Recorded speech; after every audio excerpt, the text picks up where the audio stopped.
Les histoires du crime. Mathéo Ferrux.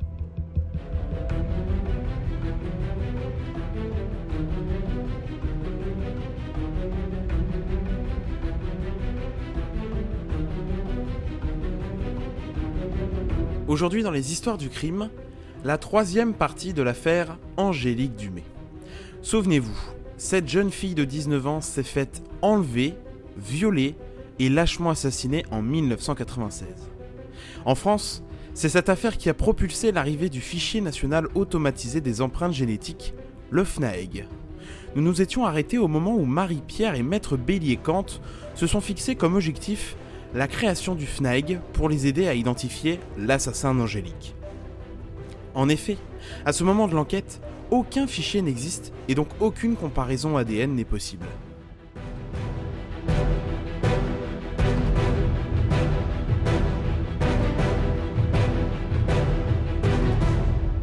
Mauvaise nouvelle. La création d'un fichier est clairement rejetée par la commission des lois de l'Assemblée nationale, mais le gouvernement de Lionel Jospin accepte le projet sous condition de l'accord du Conseil d'État et de la Commission Information et Liberté. C'est pour cela que le 17 juin 1998, la loi relative à la prévention et à la répression des infractions sexuelles ainsi qu'à la protection des mineurs voit le jour et crée une première ébauche d'un fichier national des empreintes génétiques. Cette loi dispose désormais d'un texte, le nouvel article 706-54 du Code de procédure pénale. Il est créé un fichier national automatisé destiné à centraliser les traces génétiques ainsi que les empreintes génétiques des personnes condamnées pour l'une des infractions visées à l'article 706-47 en vue de faciliter l'identification et la recherche des auteurs d'infractions sexuelles. Un fichier est donc créé, mais est pour l'instant réservé aux personnes condamnées pour meurtre ou à l'assassinat d'un mineur précédé ou accompagné d'un viol, de torture ou d'actes de barbarie. Même si la loi est créée, si le gouvernement ne prend pas un décret qui définit les modalités de son exécution, la loi reste comme lettre morte. Alors des personnalités politiques locales, comme Lucien de Gauchy, un député UMP, adressent une question écrite au gouvernement en ces termes, le 24 novembre 1999. Il y a 3 ans, une jeune fille de Compiègne, Angélique Dumay, était retrouvée assassinée en forêt. Jusqu'à aujourd'hui, malgré une enquête poussée menée par la police et la justice, aucune piste n'a abouti, désespérant la famille d'Angélique, ses amis, tous les habitants de notre région et au-delà. De nombreuses voix, dont la mienne, se sont élevées à plusieurs reprises en faveur de la création d'un fichier national d'empreintes génétiques qui permettra enfin de recouper les indices des différents meurtres commis en France et malheureusement restés impunis. À cet égard, et malgré une récente visite à la chancellerie avec la famille et les amis d'Angélique, aucune décision n'a été prise qui laisserait espérer la proche mise en place de ce fichier. Or, la cruelle actualité nous prouve la nécessité absolue de la mise en place de cet outil indispensable. En effet, le 16 novembre dernier, dans les mêmes circonstances, le meurtre d'une jeune femme de 26 ans a eu lieu à Compiègne.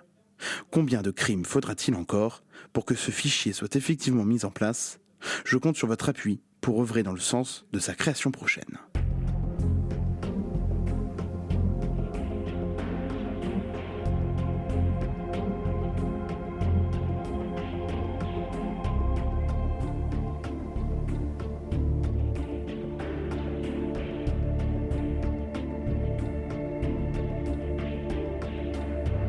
En 1999, c'est aussi la création par des proches de Marie-Pierre de l'association Angélique, un ange est passé. Ce collectif, d'abord composé comme un comité de soutien, permettra notamment l'organisation de nombreux événements axés autour de la mémoire d'Angélique. L'exposition médiatique de l'association vaudra aux membres fondateurs de nombreuses lettres de menaces. Mais personne ne s'est dégonflé et l'association a perduré. La première marche blanche organisée date du 16 mai 1998. Ce jour-là est déposée une stèle à l'endroit où Angélique a été retrouvée en forêt. Le 12 décembre 1998, un défilé de près de 300 personnes est organisé par le comité de soutien dans les rues de Compiègne. À cette occasion, un tract est distribué. Il dit « Madame, monsieur, et vous les ados, ne jetez pas cette lettre avant de l'avoir lue. Elle nous concerne tous. Le 14 décembre prochain, Angélique aurait eu 21 ans. Angélique était jeune, belle, dynamique. Elle aimait la vie et mordait dedans comme toutes les jeunes. Malheureusement, une bête malfaisante a mis fin à ses rêves. Une bête immonde l'a assassiné dans la nuit du 12 au 13 octobre 1996 et a déposé son corps sans vie en forêt de Compiègne. Nous attendons depuis 2 ans que la justice mette un nom sur le visage de cette brute sanguinaire. Marie-Pierre et Patrick, ses parents, se meurent doucement de chagrin et de désespoir. Le deuil de leur enfant ne pourra se faire que si l'assassin est retrouvé. C'est pourquoi nous devons agir. Aidez-nous à faire avancer le dossier d'Angélique. Nous avons besoin de vous. Sa famille, ses parents ont besoin de nous tous. Aussi, ensemble, nous allons manifester le samedi 12 décembre à 14h afin de faire connaître notre mécontentement et de dénoncer l'impuissance de la justice. La manifestation partira de la passerelle de l'université de Compiègne au centre de transfert, face au restaurant. Nous ferons une halte au commissariat, au tribunal de grande instance, et nous nous dirigerons vers le centre-ville en terminant à la mairie. Nous avons besoin de votre soutien. N'oubliez pas, vous qui avez des enfants, que cela n'arrive pas qu'aux autres. Gardez à l'esprit que la bête immonde qui a massacré Angélique est tapie dans l'ombre et peut ressurgir à tout moment et commettre un nouveau crime. Ne le laissez pas recommencer. Pensez à vos enfants, à vos petits-enfants. Pensez à Angélique, à son martyr. Aidez Marie-Pierre et Patrick et venez nous rejoindre nombreux. Merci pour eux.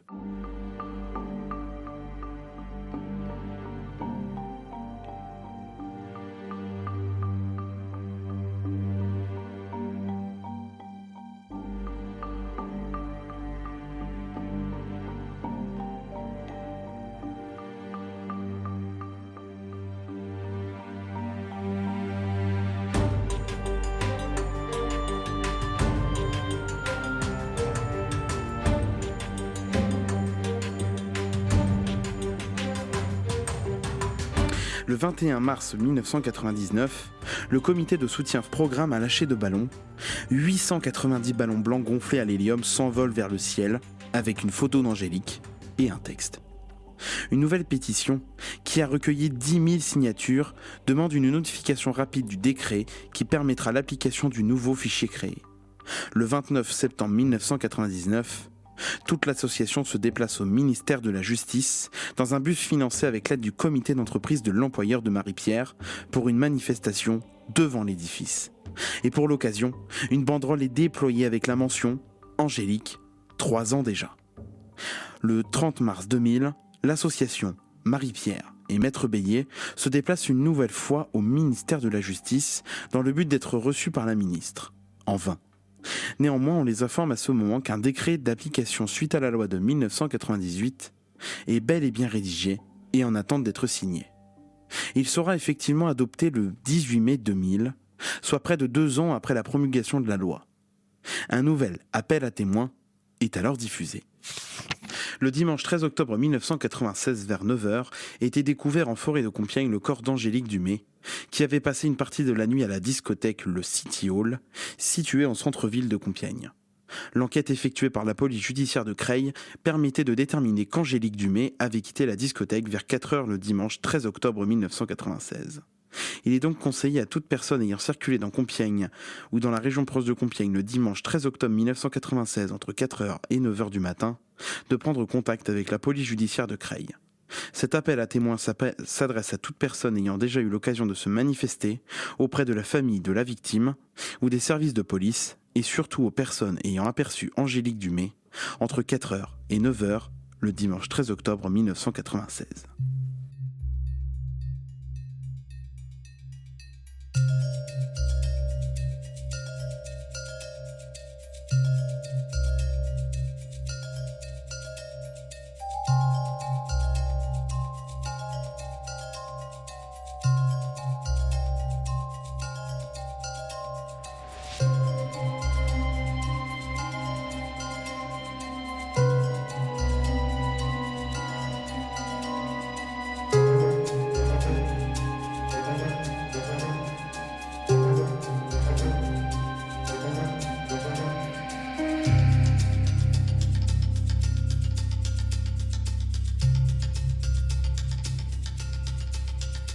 L'association souhaite se faire entendre au Parlement européen, même avec un rendez-vous avec la présidente de l'Union européenne de ce moment, Nicole Fontaine, et un profond intéressement de sa part pour la création du fichier. Aucun effet ne sera donné après le rendez-vous. L'année 2000 en général ne sera pas une année révolutionnaire pour faire avancer le dossier, ni sur le plan réglementaire, ni sur celui de l'enquête. Le 22 novembre 2000, un rendez-vous est organisé au ministère de la Justice et un autre est organisé au ministère de l'Intérieur. Dans les deux cas, l'association et Maître Bélier lisent dans les yeux de leurs interlocuteurs qu'ils sont ennuyés par leur insistance, ce qui se traduit par une attitude au mieux condescendante. Marie-Pierre a l'impression d'être abandonnée par le système. C'est ce que dénoncera le sénateur Philippe Marinier lors d'un débat houleux sur le sujet, lors d'une séance où était débattu le budget pour la justice de l'année 2001. Il est aussi expliqué à l'association qu'il ne suffit pas de créer un fichier papier. Il faut trouver des moyens de construire des locaux pour stocker les données, adopter un modèle informatique et surtout se doter de moyens financiers. Ce qui fait qu'à la fin de l'année 2000, le fichier n'est toujours pas réellement opérationnel. Le 25 novembre 2000, la municipalité de Compiègne décide de baptiser un rond-point, toujours existant à ce jour, du nom d'Angélique. Voyant l'enquête encore s'enliser, les collègues de Marie-Pierre décident d'agir et diffusent une nouvelle pétition. Il y a 4 ans disparaissait dans des circonstances atroces Angélique. Aujourd'hui, devant l'impuissance de la police, nous, parents, amis, voisins, compiègnois, réagissons. Que ce soit Navarro, les Cordier juges et flics, Julie Lescaut, 1h30 suffit à ces commissaires pour résoudre une enquête judiciaire. Dans la réalité, la passivité, l'inefficacité, le laxisme de notre police sont tels qu'au bout de 4 ans, l'assassin d'Angélique court toujours. Il faut que l'enquête redémarre. Il ne faut pas que cet assassinat reste impuni. Seule Marie-Pierre sombre dans un gouffre sans issue. Cela devient insupportable et nous tenons à exprimer notre colère. Peut-être qu'un Burma et une enquête parallèle vous inciteraient à reprendre le travail, mesdames et messieurs de la police. L'assassin d'Angélique doit être arrêté. Elle recueillera 1400 signatures. Vous écoutez Les Histoires du crime. Nous sommes maintenant en 2001. La France est désormais dotée d'un fichier national automatisé d'empreintes génétiques, connu sous le nom de FNAEG. Encore une fois, le texte n'était pas à la hauteur du besoin. Pour l'instant, le meurtrier d'Angélique ne peut même pas être enregistré au FNAEG, car théoriquement, au moment du meurtre, Angélique était majeure. Le 22 octobre 2001, coup de théâtre, un homme va se signaler auprès des enquêteurs en leur indiquant qu'il détient des éléments d'information utiles au dossier d'Angélique. Il précise que la veille du meurtre, il était à Compiègne, car il exerce le métier de projectionniste dans le cinéma à côté du City Hall. L'homme était à l'accueil lorsqu'il a remarqué la présence d'un homme qu'il connaît plus ou moins de vue, parce qu'il appartient à la même communauté portugaise que lui. Cet homme, c'est Fernando Gomes Ferreira, accompagné d'un autre individu qui lui était inconnu. Ces 2 hommes buvaient un café au distributeur de boissons, se trouvant à l'intérieur du cinéma. Ce deuxième homme, l'inconnu, lui était apparu sale et on lui a demandé de sortir du cinéma. Il a continué à les observer et les a alors vus se diriger vers une jeune fille assise sur un banc, située sur la place Saint-Jacques, qu'ils ont importunée. Le témoin ne peut pas dire qu'il s'agit d'Angélique. Il ne l'a pas revue depuis. Mais en 1998, Fernando Gomes Ferreira se représente au cinéma encore une fois pour boire un café. Le témoin dit l'avoir alors bombardé de questions. Il a demandé à Fernando Gomes Ferreira s'il avait tué la jeune fille. Il lui répondit au portugais « Non, l'autre l'avait déjà tuée ».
Pour autant, il ne se présente pas aux enquêteurs ce jour-là, indiquant toujours avoir conservé un doute.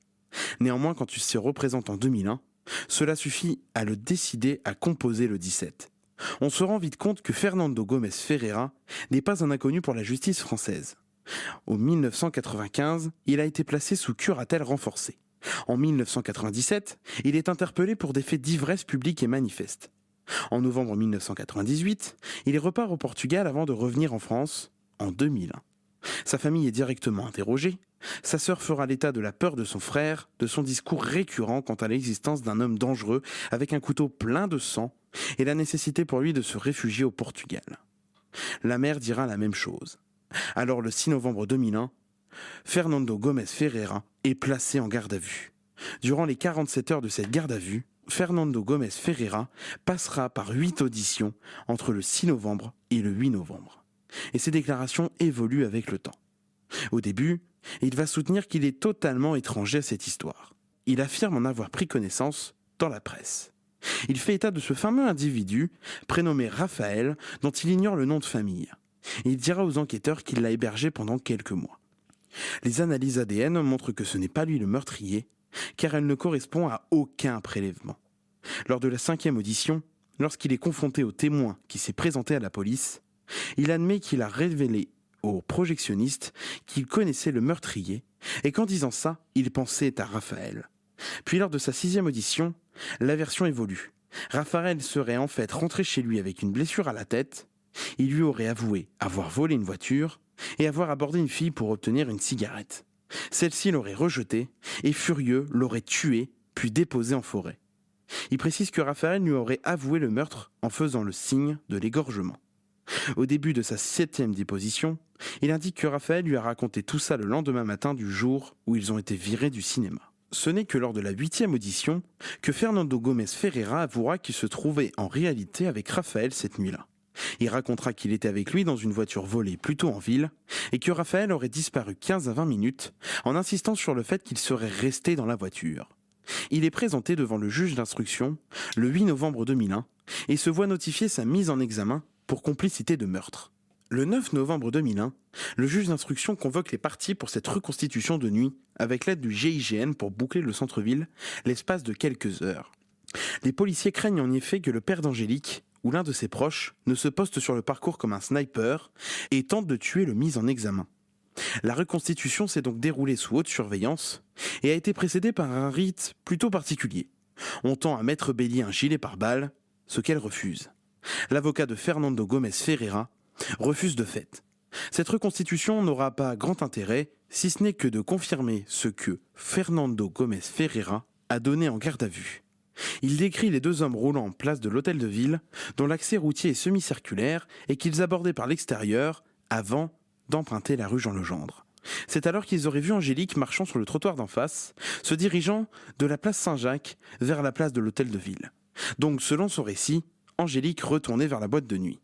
Quand on y réfléchit, cela paraît plutôt logique. Si elle trouve la voiture de Christian, c'est que le garçon est encore dans la discothèque et elle peut le retrouver là-bas. Si la voiture n'est plus là, Victor est toujours dans la boîte de nuit.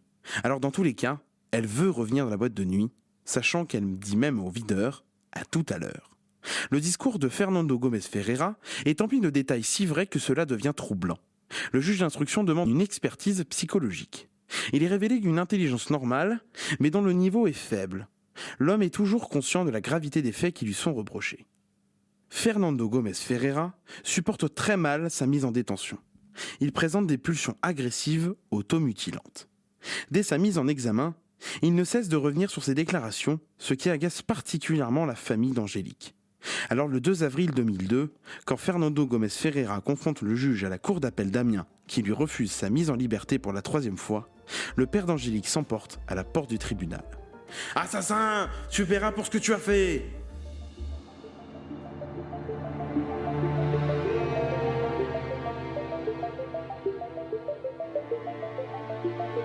Écoutez d'autres histoires du crime sur toutes les plateformes et sur graphite.net.